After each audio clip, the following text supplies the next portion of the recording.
다음에 무슨 말이 올지 예측하며 읽을 수 있고 예측하며 들을 수 있습니다. 제일 궁금한 그 말을 붙여나가면 자연스러운 문장이 되죠. 원어민들의 이 자연스러운 생각의 흐름에 익숙해지면 책을 읽는 속도가 빨라집니다. 기억하세요. 중요한 정보일수록 앞쪽에 위치합니다.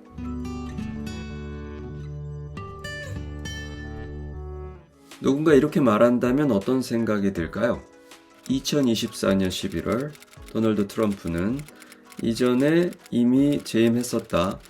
제45대 대통령으로 선출되었다. 다시 47대 대통령으로 미국에 물리치고서 부통령 카멀라 해리스를 그는 이루었다. 역사적인 복귀를 많은 사람들은 기억하는 그의 첫 번째 임기를 궁금하다. 변화에 대해 그가 가져올 세계는 보고 있다. 주의 깊게 기대하면서 정책을 영향을 미칠 국제적인 관계. 좀 모자란 사람인가? 웬 횡설수설이지? 이런 생각이 들지 않을까요? 그렇죠. 하지만 이게 바로 영어의 표현 방식입니다. 순서대로 하면 들어주기 힘든 어수선한 문장처럼 들립니다. 이게 바로 영어가 말을 하고 글을 쓰는 방식입니다. 아마 우리라면 이렇게 말했겠죠. 2024년 11월 이전에 제45대 대통령으로 재임했던 도널드 트럼프가 다시 미국의 제47대 대통령으로 선출되었다.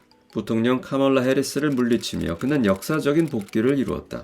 그의 첫 번째 임기를 기억하는 많은 사람들은 그가 가져올 변화에 대해 궁금해하고 있다.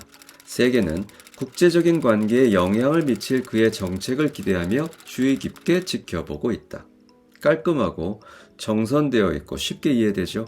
이게 우리가 말하는 방식입니다.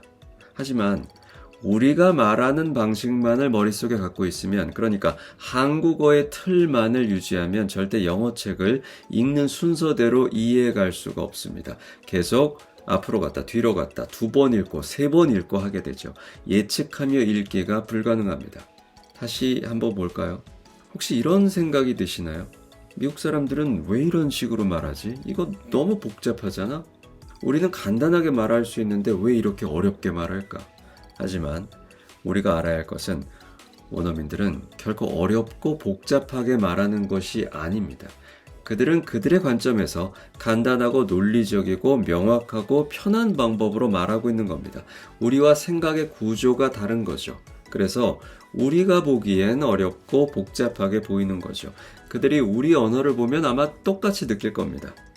사실 언어는 그 언어를 사용하는 사람들의 모든 것을 담고 있습니다. 문화, 역사, 사상, 습성, 그리고 생각하는 방식까지. 사실 한국어는 의태어와 의성어가 발달해 있죠. 상황을 묘사하거나 감정을 전달하거나 감정을 설명하는 여러 가지 용어들이 발달해 있습니다. 문학에 적합하다고 말할 수 있습니다. 하지만 정보 전달에서는 명확하지 않은 부분들이 있는 게 사실입니다. 미괄식 구조를 대부분 띠기 때문에 문장을 끝까지 읽어야 혹은 문장을 끝까지 들어야 정확한 최종 의미를 갖게 됩니다.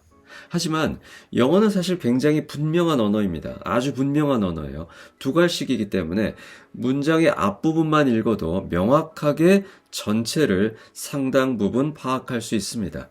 영어책을 왔다 갔다 하지 않고 2번, 3번 읽지 않고 한 번만 읽으면서 읽는 순서대로 이해하는 비결은 뭘까요? 바로 그들의 생각 구조, 언어 구조를 이해하면 됩니다. 그러면 그들이 말하는 순서대로 듣고 이해하며 그들이 써놓은 순서대로 읽고 이해할 수 있습니다. 다음에 무슨 말이 올지 예측하며 읽을 수 있고 예측하며 들을 수 있습니다. 오늘 그 첫 번째 시간입니다. 무조건 중요한 것부터 기억하세요. 영어는 중요도의 순서에 따라 전개됩니다. 무조건 중요한 것부터 씁니다. 한 문장에서도 중요한 단어가 제일 먼저 나오고 그 중요도의 순서대로 다음 전개됩니다. 글에서도 중요한 문장이 먼저 나오고 그 중요도의 순서대로 전개합니다.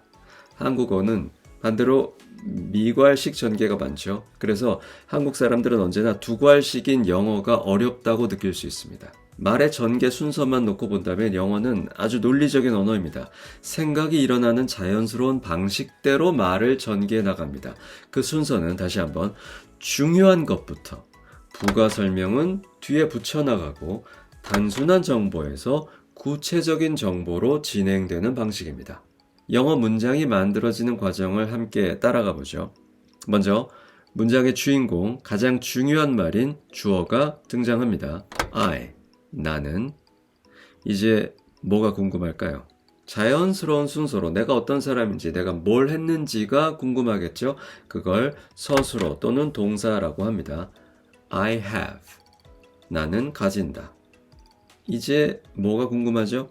뭘 가졌는지가 궁금하죠. 그게 나와야 합니다. 그러니까 여기서 문장 마침표를 찍으면 올바른 문장이 될 수 없죠. 뭘 가졌는지가 나와야죠. A friend. 나는 가진다 친구를. 친구가 있네요. 그럼 이제 뭐가 궁금하죠? 궁금한 게 없습니까? 그럴 수 있죠. 어색하지 않습니다. 그럼 여기서 마침표를 찍을 수 있죠. 올바른 문장인가요? 그렇습니다. 부족함이 없는 완전한 문장입니다. 그런데 뭔가 더 궁금한 게 있을 수도 있죠. 이를테면 그 친구는 어떤 사람이지 같은 게 있을 수 있죠. 그럼 붙입니다. who. 그런데 그 친구는. 여기 who는 관계대명사라고 합니다. 문법 용어는 중요하지 않습니다. 많은 원어민들도 관계대명사가 뭔지 모를 수도 있습니다. 하지만 그 사람들은 자기 문장을 자연스럽고 완벽하게 만드니까 문법 용어는 굳이 알 필요가 없죠. 우리도 한국어 말하면서 어미와 어간 같은 용어들로 설명하진 않죠. 하지만 우리는 외국어로 영어를 공부하니까 그게 뭔지 알아야 하고 어떻게 이해하면 편한지 알아야 하니까 그래서 그 정도까지는 문법을 공부해야 하는 겁니다. 그래야 빨리 이해할 수 있고 나도 잘 쓸 수 있습니다. 간단하게 문장 중간에 who, which, that을 만나면 그런데 무엇은 누구는 으로 바꾸면 됩니다. I have a friend who live.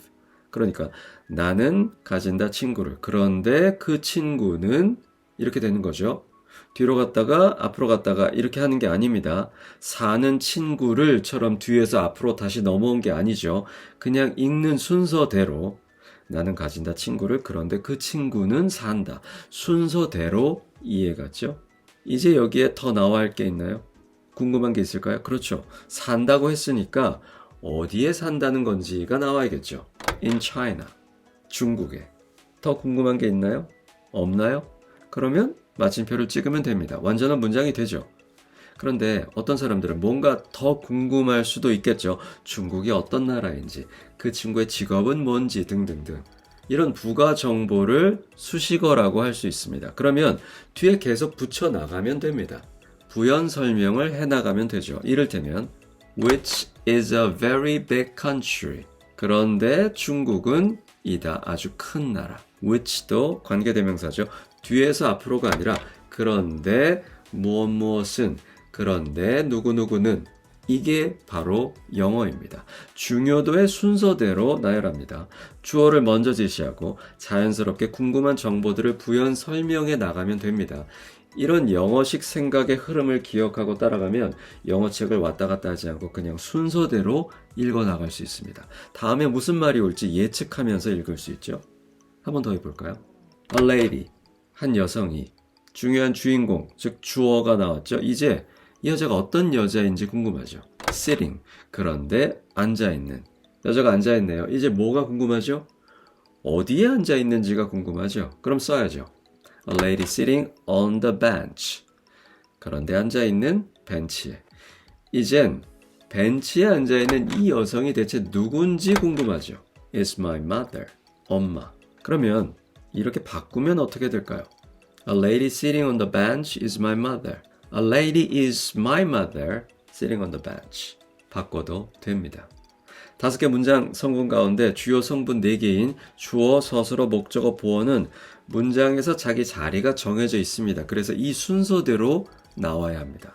순서가 바뀌면 문장 성분이 바뀝니다. 하지만 마지막 문장 성분인 이 수식어들은 거의 아무 곳에나 쓸 수 있습니다. 수식어는 시간, 장소, 방법 등의 부가 정보입니다. 여기선 sitting on the bench가 수식어입니다. 부가적인 정보죠. 그런데 이 두 문장은 의미는 같을 수 있지만 뉘앙스가 다를 수 있습니다.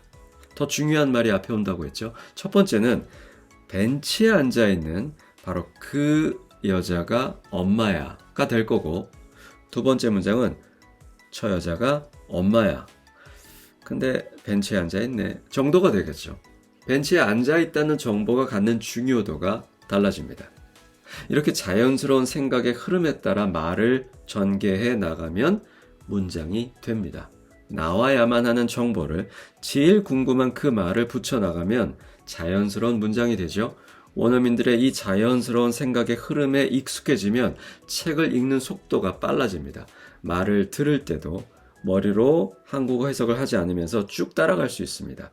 계속 이 패턴이 반복되기 때문에 다음에 어떤 정보가 나올지 예상할 수 있게 되죠. 그러면 빠르고 정확하게 읽을 수 있습니다. 기억하세요. 중요한 정보일수록 앞쪽에 위치합니다. 지금까지 영패훈이었습니다.